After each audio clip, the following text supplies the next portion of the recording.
Hello and welcome to The Hop, a podcast designed to help business owners and marketers alike navigate the ever-changing landscape of marketing and digital marketing in particular.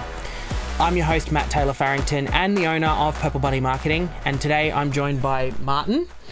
Martin joined our team recently, and Martin is one of our lead copywriters and works within our socials team. And today we're going to talk more around copywriting and how to actually get people to read the stuff that we're putting out there. All right. So thanks for coming on board, Martin. All right. So let's start it off. Really basic question, but how do we actually get people to read our blogs or our emails that we're sending out or our EDMs? Yeah. Right. So getting people to read your blogs and your EDMs are pretty similar yet kind of different. Yep. The only difference is how they find you. So with your blogs, it depends on how good your SEO game is, and also depends on how interested they are in learning more about it. Yes. And for EDMs, it depends on how interesting your subject line is and who the sender is. Yes. Yeah.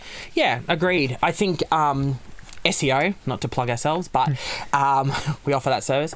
But it is important to make sure the SEO game is right, and to make sure that, when people are searching for things in your business or services that you provide or your products, that you are coming up at the top there. You want to be the number one when it comes to that, or you want to at least be in the top couple three. Otherwise, no one's really looking past that.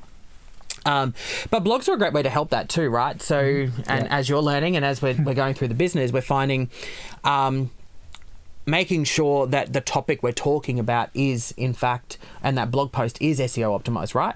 So you've got to make sure that those keywords that people may search for to investigate that type of topic is actually optimized there. Yeah. All right, perfect. And I guess that kind of leads us into the next question, which I've been saying for years, but obviously, that does definitely mean then that the headline or the subject line of your content is actually fundamentally the most important part, right? Yeah. Because without that, they're not reading the rest, yeah? Yeah, definitely. Because if you don't get your headline or subject line right, it doesn't matter how good your body copy is or like how much effort you've put in, because once you've made that error, your reader is pretty much just out, like somewhere else, scrolling on social media, reading another blog, or opening a different email.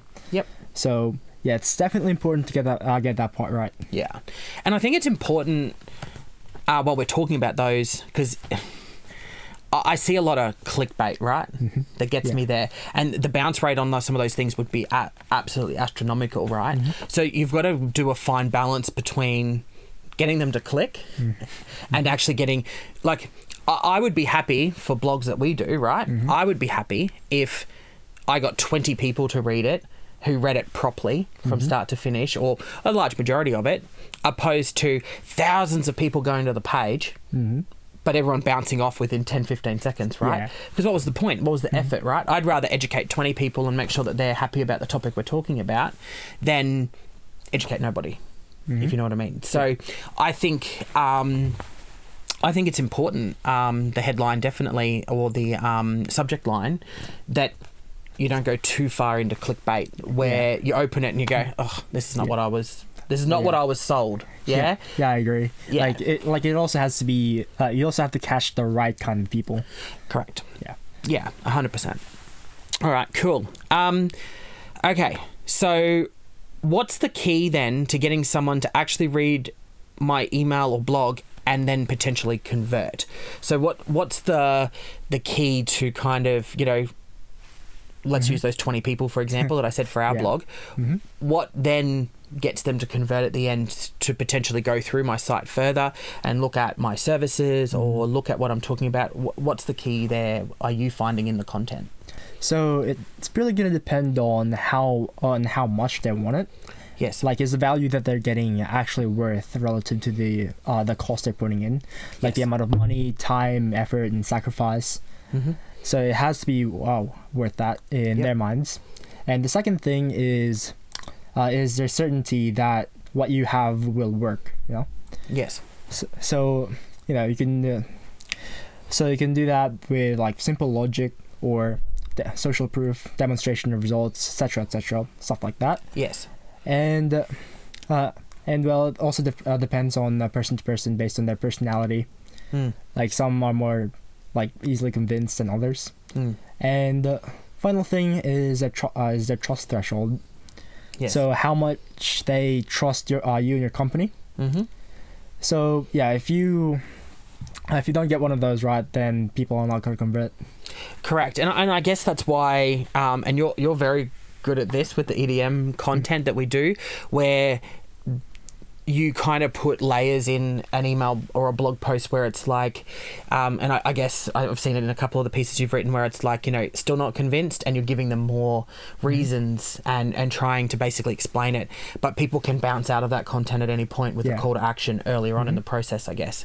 And I guess one more thing for me is they have to actually believe that what you're providing is answering their problem. Yeah. So, with anything that we do, that we sell, whether we're selling a service or a product, we're solving a problem. So they need to believe that if without said service, they don't, or said product, they don't solve the problem. So they have to feel that what you're providing sells, or solves, the solution that they're looking for. Yeah, definitely.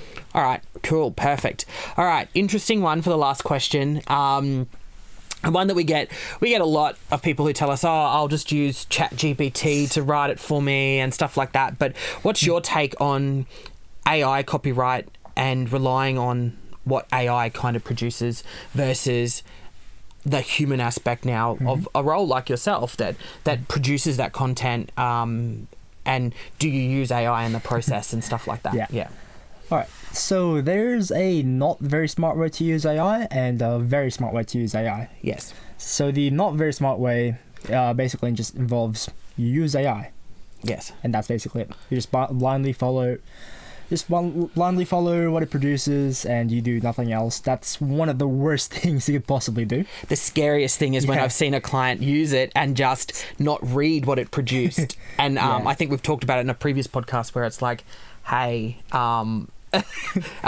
did you read what it produced? And have a look at that. Okay. And so what's the smart way to use AI then? The smart way to use AI requires you to be skilled enough to be able to differentiate between good and bad outcomes, and the best way to use it is to also being able to differentiate between good and great outcomes. Yes. So what you could do is treat AI like an assistant. Or like a trainee, where you direct it.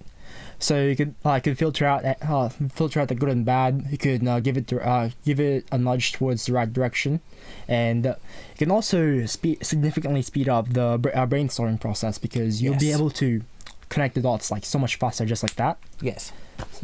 So I agree. I think in your space, originally everyone, when AI first started kind of making an appearance, everyone's like, copywriters are going to be out of a job and script writers and this and that and all that sort of stuff.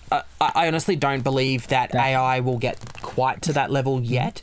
And to be honest, you've kind of got to use it in the right way, but it can be used as a tool in your business to produce excellent content. But that the key word there is it's a tool to be used. You can't trust it. You need to actually give it the right information. You need to use it like you pointed out. I think it's a great way for brainstorming. I think it's a great way when you might be feeling a bit brain dead and you need to write something for it to kind of, like you said, connect the dots or kind of give you that little spark of, I should write this or I should do this and head in that direction. I think it's great in that aspect. Yeah. And it also kind of lacks that. It still also kind of lacks that human element of, being able to put yourself in the shoes of the other person and being able to read in between the lines when you're doing market research. Correct. Yeah. Yeah. Agreed. So yeah. All right. Perfect. All right. Well, that's all we had for you. Your first episode on the podcast. You're going to come back, or are you? Yeah, I'm happy to do more. Yeah, perfect. All right, awesome. All right, well, thank you for tuning in. Stay tuned to The Hop, helping you to get your marketing hopping.